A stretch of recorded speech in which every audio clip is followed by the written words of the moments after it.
Don't work hard. I repeat, don't work hard. The subject of today's talk is going to be why working hard is dumb and counterproductive. But first, please, I need your validation. I need your love, acceptance, and validity of my soul via your subscription to my YouTube channel, by liking the notification bell, by leaving a comment, by liking the video, by interacting with my video on every available platform with which I am streaming it.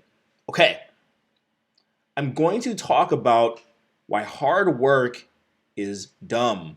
The Protestant work ethic got y'all fucked up, man. Okay?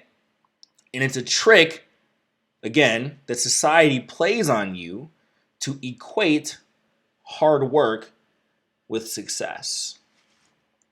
Hard work is definitely not the key to success at all. If you look at some of the most unsuccessful people, and I only say unsuccessful in terms of like measurable metrics. I don't think people who do certain things are inherently worth less than other people, but if we're just talking about numbers and output in worldly material possession status, success, things like that, some of the most unsuccessful people are the hardest working people. Coal miners breaking their backs, risking their lives for not enough money, in my opinion. People who work 2, 3 jobs, low wage work. People work very hard and achieve little success. Working hard is not the key to success. Working hard is the key to failure. Working hard is the key to living below your potential. Now, there is a way where you can exert a bunch of effort, which many people do and become very successful, but that's a totally different ballpark from this idea of working hard. So what's the concept that you need to understand? This concept, when I learned it, it changed the way that I viewed work permanently. And it's something that's counterintuitive. It's something that doesn't get taught in our school systems. It's something that most people are unaware of because I see them so stuck in sort of a linear wage earning work for outcome way of thinking, right? So the concept that I learned that changed the way I think is leverage. You don't want to work hard. You don't even necessarily want to work smart. That's such of a vague, nebulous term too. You want to create leverage. So what do I mean by leverage? This YouTube video, for example, right now, I get a couple hundred views on my YouTube videos, which I'm very happy and excited for. But the concept of leverage even applies at that level. I can reach hundreds of people by one event. Scale, leverage. That's how you become successful quicker. I wrote my books years ago, and I still get paid for them today because I put them on a platform where they are promoted, and I do the activity once, I create the book once, and then through leverage, the book continues to sell and multiply. I write on a website called medium.com. When you build your profile on this website, you get more reach. The reach compounds. The bigger your profile gets, the more reach you have. So today, I get the same effort put into a blog post, but it'll be 100, sometimes even 1,000 times more popular and viral than the original blog post I wrote on that same website years ago due to leverage. See? You want to work in a way that compounds like interest in a bank account. The way that I've worked for this past 5 years, when I started, I had no leverage because nobody knew who I was. But then, instead of where most people think in terms of like linear growth, like I'll go to work each day, each year my salary will increase a little bit for the amount of output I give, and then it looks like this. But in something like a writing career, something with media, it looks more like this. It's very, very, very, very, very flat, and then it explodes.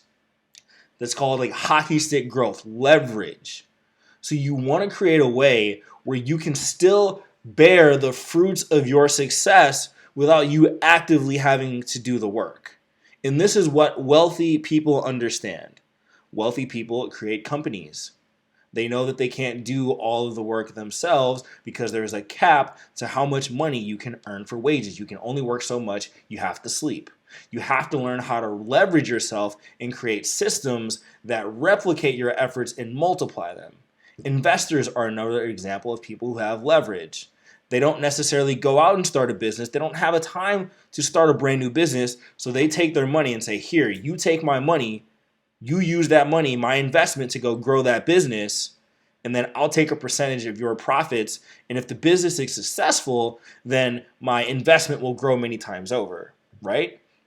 So if I were somebody who was looking to move up in the world, what I wouldn't do, I wouldn't get a second job. See, most people make that mistake. They double down on non-leveraged work. If I were trying to move up in the world, well, this is what I actually did. I had a day job, and then I had a side gig which had zero guarantees, but due to the concept of leverage, had the potential for a high payoff.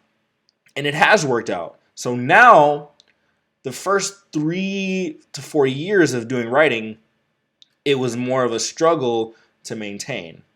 But then it reaches a certain point where it becomes an avalanche. Now, thanks to the followings and platforms that I'm on and the algorithms that promote them, that's the thing with algorithms. The more popular you are, the more you're promoted, right? You only give somebody money. You only give somebody a loan who doesn't need it. Get it?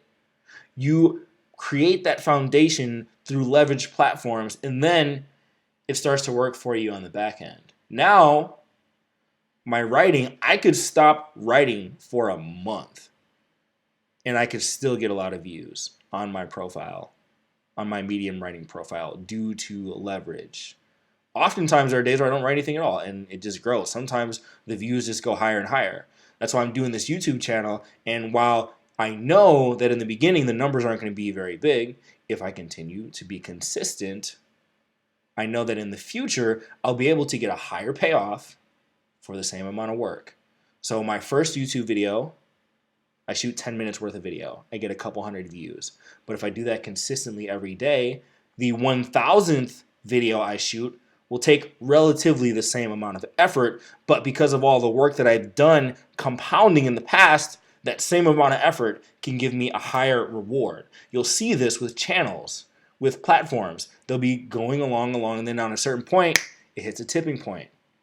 There's even a book, The Tipping Point, that talks about that. 80-20 rule. All of these rules. You have to stop thinking linearly and thinking exponentially. When you are conditioned to only equate work with a direct output, you never understand how to escape the matrix and create work that does work for you. And this is called leverage. So figure out anything, any kind of side hobby that you could turn into freelancing, or that is something that can be systematized in the future to where you become a service provider of something, but then you create a scalable product based on that, or you create a company and hire people to replicate the skills you know. You want copies of yourself everywhere. I exist in multiple places on the internet thanks to leverage. And so I do work pretty hard, but I don't work as hard as the average person in society because I've learned leverage. Okay, that is the end of today's video. You 2.0 is the book. I don't have it in front of me, but go check it out. All platforms. Like, comment, subscribe. I love you. I will see you on my 1,000th video because I'm going to do this shit all day, every day.